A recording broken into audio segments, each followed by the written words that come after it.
Oil for one night, a storm for three. In a cold room at the foot of the tower, with the wind screaming at the walls and the lake coming over the rocks in tons, a man reached up and turned his family's lamp down, down, and down again, until the flame was a thin blue thread, barely alive, just enough to see a child's face by, and no more. His wife and his two children sat in the near dark and watched him do it. And above them, up the winding stair, past the sealed door, the great light of the lighthouse blazed at full. Turning, sweeping its long white arm out into the storm, over water where no ship should have been able to live. He was not saving his family's light, he was starving it, taking the last oil out of his own children's lamp to feed a beacon for men he would never meet, men he could not even see, somewhere out in the dark and the ice. To understand why a good man does that, and why, by the third dawn, it was the only reason any of them were alive, you have to go back to a gray calm 3 days before. November 9th, 1913. The barometer sliding, the lake gone flat and waiting. Out on the Great Lakes, the worst storm anyone living would ever see was 2 hours away. Gull Point Light stood alone on a spit of rock reaching out into Lake Huron. A tall stone tower, a great glass lantern room at the top of it, and set onto its foot the keeper's dwelling, a few small rooms and a stove. Across an open yard stood the oil house. Down on the rocks below, a boathouse. On 3 sides, open water to the horizon. In good weather, it was the most beautiful, lonely place in the world. In bad weather, it was a stone finger held up into everything the lake could throw. Samuel Coe had kept the light for 20 years, and he had been a Great Lakes sailor for 20 years before that. He knew the water from the wrong side of it. He had been out on it in weather that took other men down, and he had come in when others had not. He read the lake the way a farmer reads the sky. The light was the whole of his calling. In 20 years, on his watch, it had not once gone dark when it was meant to burn. A keeper had one promise to make to every ship that ever passed, most of which he never saw, that when they came looking for his light in the dark, it would be there. His family was Hannah, steady and quick, Will, 13, at the age where a boy needs to be counted a man, and Ada, 6. And there was an empty room in the dwelling that autumn because the assistant keeper, Nils, had gone to the mainland and the weather had come up behind him and shut the water, and he could not get back. Whatever the lake did next, Samuel would climb the tower alone. The supply tender should have come that week, and it had not. It had turned back ahead of the weather. So the oil for the great light and the coal for the stove were both lower than a keeper likes to be at the edge of November. Enough for an ordinary blow, with a little to spare. Nobody had planned for anything but an ordinary blow. On the 9th, Samuel tapped the barometer in the front room, and it kept falling, faster than a one-day gale pulls it down. He went out to the gallery and looked northwest, and the sky there was a color he had seen twice in 20 years. Both times, men had died on the lake. The first wind came on hard by afternoon, snow, and a sea starting to build and break on the point. To Hannah and the children, it was a bad November gale, the kind the light had ridden out a dozen times, the kind that blows itself out by morning. Samuel knew this lake, and he did not think it would blow out by morning. A storm that came on like this one, off a sky that color, did not always spend itself in a day. Sometimes it locked in. Sometimes it swung back on itself and came again. Sometimes it held for days. He decided, standing on the gallery with the snow already stinging, to prepare for 3 days on supplies meant for 1. So he did the thing that made no sense to a cold and frightened family. He did not build the fire up. He damped the stove down to a low banked glow, closed off every room but one, and began to measure the oil and the coal against a storm that had not fully arrived. A warm house tonight was a dead house by the 3rd day. He starved the present to buy the future, and he did it while his youngest cried with the cold and looked at him like he had gone hard. The wind rose behind him while he worked. By dark it was not a gale, It was a hurricane standing on fresh water. The wind leaned on the stone tower until a man could feel it through the floor. The snow drove flat and horizontal, so thick the lantern above lit only a wall of white. And the lake came over the lower rocks in tons, each sea hitting the point with a shock that ran up through the stone and into their feet. Nobody in that dwelling had ever seen the water do what it was doing. Even banked, the house lost its heat by the hour. Frost grew on the inside of the windows. The children shook. Ada cried with the cold, and every human instinct in the room pulled one way. Open the stove, pile it high, drive the cold back, get warm. Samuel would not feed the fire. Instead, he made one small room the whole world. Blankets nailed over the door and the windows, the family into one bed under every quilt and coat they owned, pressed together, sharing skin and breath. "You do not warm the room," he told them, "in a storm like this. You warm the body." A fire banked low and mean would outlast a roaring one by days, and days were what they were going to need. The children stopped shaking, a little, against each other's warmth. The coal in the stove glowed and did not blaze, and it lasted. Will could not bear it. 13 years old, and his father carrying a storm while he lay still in a bed. It was more than the boy could hold. He wanted a job, a fight, anything. So Samuel gave him the fire to mind, to keep it at exactly the low bank that stretched it, and not one lump more. It was the oldest trade a storm offers a restless boy. Work instead of running toward the danger. Then, through a scoured gap in the snow, far out on the black water, Samuel saw them, the running lights of a ship. Low and laboring, rolling in a place where nothing that size should have been able to live. Red and green, rising and falling, and then the snow closed again and they were gone. The strangers in the dark stopped being an idea. And here Samuel made the first hard choice of the night, and it was not the choice a frightened family would have made. Every ounce of oil in the dwelling was warmth and light for his own children. The reasonable thing, the loving thing, was to hoard it, to let the great light up the tower burn low and slow to save it. He did the opposite. He checked his watch, took up the oil can, and started up the winding stair to keep the great light at full. He climbed alone, the tower swaying under the wind, into the lantern room where the great lens turned on its bath of mercury. He trimmed the wick. He filled the reservoir. The flame steadied, and the lens caught it and threw it back out into the storm, a long white arm sweeping the water. Work that two men did easily, done by one with cold hands. He came down, frozen to the bone, and the beam above him was full and turning. Somewhere out there, a helmsman fighting for his ship had one fixed thing in a whole world of moving water. It was a small thing, and it was whole. Past midnight, by every ordinary rule Samuel had learned in 40 years, the wind should have begun to ease. It did not ease. It built. He stood at the black window and read it, and he said nothing to Hannah because there was nothing to say that would help. The storm was not ending. It was barely started. And every hour of it now was being measured against oil and coal that would not last. By lamplight, in the one warm room, Samuel and Hannah did the sums in whispers. The great light's oil measured not in gallons, but in hours of full flame.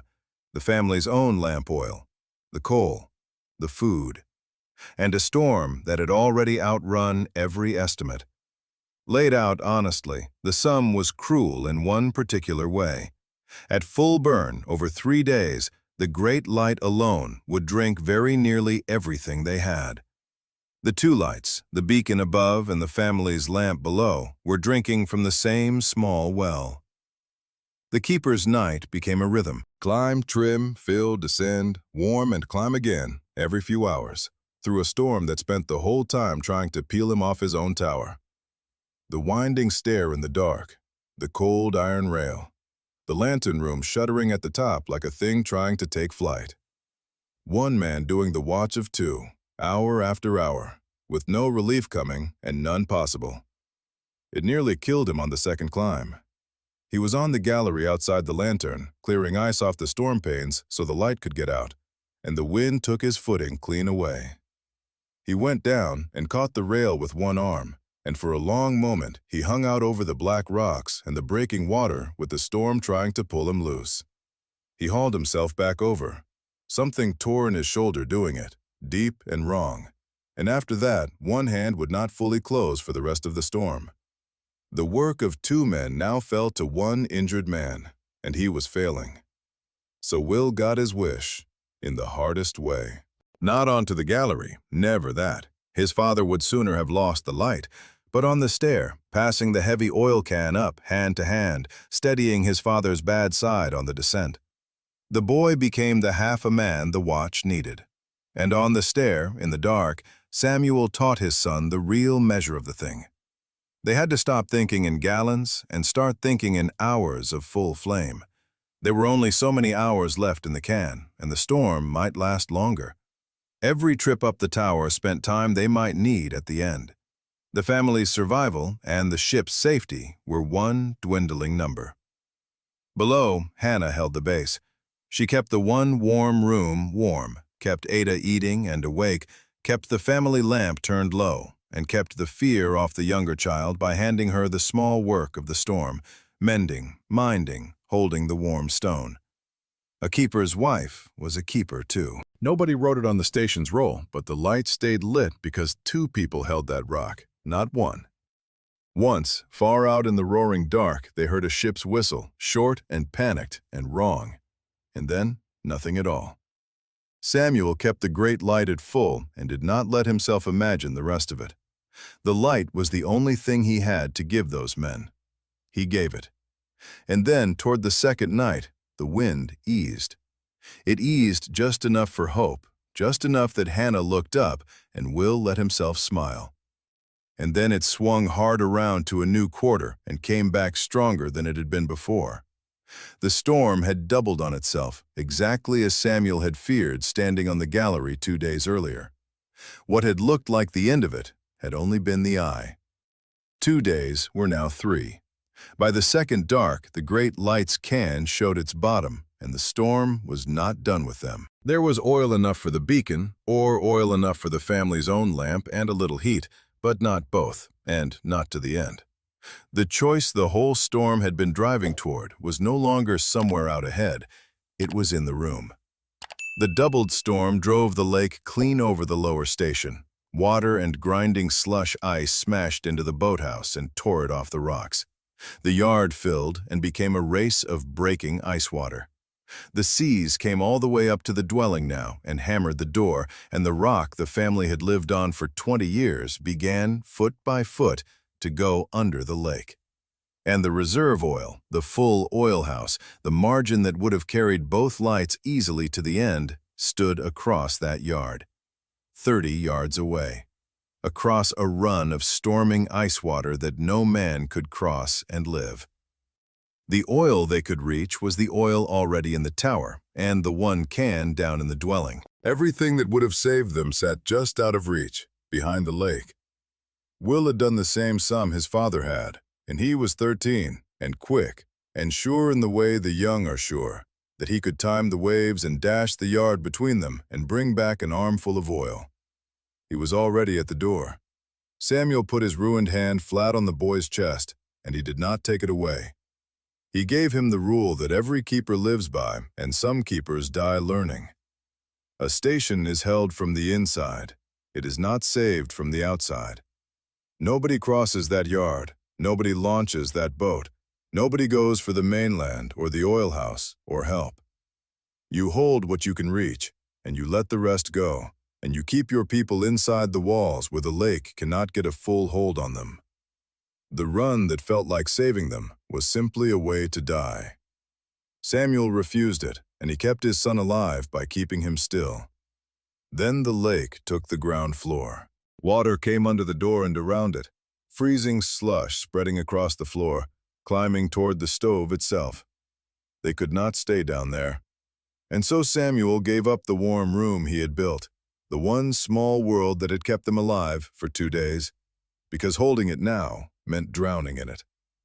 He moved the family up, into the lower rooms of the tower itself, above the reach of the water, and he sealed the stairwell behind them against the flood and the cold. But a room in a stone tower has no stove and no fire. So he carried the heat up by hand. Bricks and flat iron heated at the failing stove, wrapped in wool, hauled up the winding stair a load at a time. Warmth, with no flame, carried in stone. Hannah packed the children in around the warm bricks, and Samuel climbed on, past them, to feed the great light again with the last of the oil. It was the cold and the wet, in the end, that found the smallest of them. Ada went quiet against the warm stones, quiet and then slack, past shivering, sliding toward the sleep that is the cold's oldest trick. Hannah stripped her against her own skin and held her there, and set will to keep the little girl talking, keep her answering, keep her in the world. The number they were racing had stopped being oil in a can. It had a 6-year-old's face now.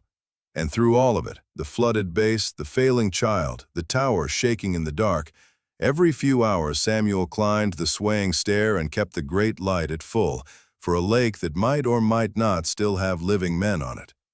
He did not stop. Keeping the light was the one thing a keeper did not stop, even now. By the third night, the great light's can was nearly dry, and the only oil left in the whole world that Samuel Coe could reach was the oil in his own family's lamp. 2 flames, enough for one. The measure by the family's failing lamp was plain and terrible.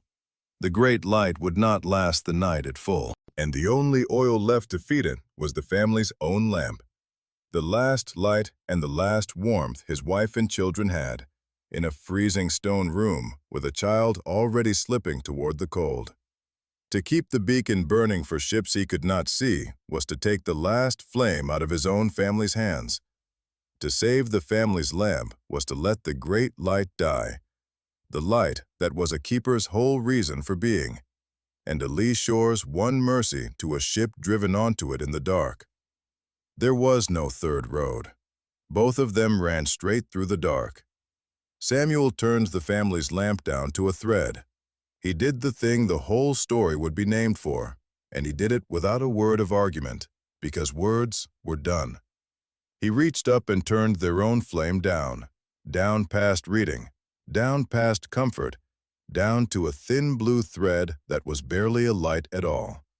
He took the oil their lamp would have burned, and he carried it up the tower, and he fed it into the great light. Oil for 1 night and a storm for 3, and the keeper turned his family's lamp down to a thread of flame. In the tower room, the family sat in the near dark, by a thread, and overhead, bright and full and turning, the great light swept out over the sea, all the brightness in their world thrown out to strangers, while they sat under it in the cold and the dark. All the warmth they had left now was their own bodies, and the last heat in the cooling stones, and the discipline of not moving. Will broke at the end. The boy who had held through the whole storm cracked at last, there in the dark under the blazing light. It was not fair. The ships had taken everything, their heat, their light, their father's climbs, and now the last flame out of their own lamp. And they were going to die in the cold and the dark so that strangers out on the lake could have a light to steer by. He was not wrong about the cost. He was only wrong about the man his father was. Samuel did not answer with rank or anger. His whole working life had taught him that the light existed for men who could not yet see it, crews steering toward the only fixed point left in the storm, and crews who would come next season trusting the same promise. If a keeper extinguished it for his own comfort, every ship lost part of that trust. Keeping it was the whole trade. It was what the word keeper meant. The dark hours came for Samuel, too. He had taken warmth from his children to feed a light for strangers who might already be dead. Nothing promised that the storm would break by the third dawn, and still less promised that cold bodies could simply endure without food and heat. He knew only what remained within his control. Keep everyone close, keep them dry, spend the last fuel carefully, and refuse panic 1 hour at a time. So they held. The last hours were only endurance. The family pressed together around stones, going slowly cold, the thread of flame, the great light turning bright overhead. Samuel climbed one last time on the last of the oil, his hands gone to wood, and kept the beam at full. And below him Hannah kept the children answering, kept Ada breathing, kept every one of them back from the warm and reasonable sleep that would have killed them.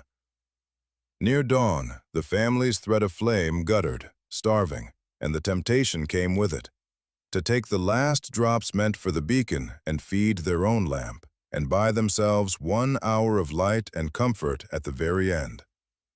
Samuel did not touch the great light's oil, not at the end, not for an hour, not for his own. He pulled his family tighter to the last warmth in the stone and made them ride the final hour on their own heat and nothing else, on his faith that the break was close. In the last black hour before the dawn, the note of the wind changed, dropped, staggered, thinned. Samuel lifted his head. Hannah felt it against her face. Neither of them said it out loud. Overhead, full and bright, the great light was still turning, over a lake that had finally begun to go quiet. By full gray the wind had fallen, the way the lake's worst storms fall, all at once, into a cold, bright stillness over water that heaved itself slowly flat. 3 days, and it was over. For the first time in 3 days, Samuel Coe climbed his tower to put the great light out. Because it was morning, and the ships could see, and a light is for the dark. His hands could barely turn the wheel that did it. The beam died back into the daylight, its work finished, never once dark in all the dark that mattered. And out on the settling lake, close in under the point, he saw why it had mattered. A battered freighter lay at anchor there, in the lee of his rock. She had been driven toward shore in the night and had used the fixed light to claw away from the lee shore. Her crew was alive. In this fictional station story, that vessel stands for the real crews who searched for any reliable light during the Great Lakes storm of 1913. The torn shoulder never set right. Samuel worked afterward with less reach in that arm, while the frozen climbs left 2 fingertips shortened and his breathing rough in hard cold. Ada warmed slowly, cried, and lived. The boathouse was gone, the base was wrecked by ice, and the station stood battered down to stone. He had brought his family through 3 days on 1 night's oil, but the cost remained written in his body. What had crossed the lake those 3 days, the accounts of the period set down carefully. It was the worst storm in the history of the Great Lakes. Days of blizzard and hurricane wind and mountainous seas, more than 250 sailors gone, better than a dozen ships lost with all hands, most of them on this same water. Whole crews went down within sight of shores they could not reach, in the dark, in the cold, a few hundred yards from ground they would never touch. Samuel Coe could not reach any ship with his hands. All he could do was preserve 1 fixed point, while his family guarded its remaining heat below. The light mattered precisely because the men who needed it could not see it yet. When the lake let the boats out again, Niels, the assistant, came back across water gone glassy and innocent, as if it had never done a thing. He found the great light dark for daylight, the station wrecked, the family alive in the cold tower, and the oil house across the yard still full. The reserve that could not be reached. The margin that was never needed, because a keeper had made 1 night's oil last 3 days. Years later, Gull Point was still lit, and Samuel Coe had grown old at the same light. In the keeper's kitchen, a small lamp sat on the windowsill, and on the wildest winter nights, out of a habit that no one else in the house ever quite understood, he would reach up and turn it down to a thin thread of blue flame, while up the tower, over the black water, the Great One burned full. And when his grandchildren asked him why he did it, the story always began the one way. Oil for 1 night, a storm for 3.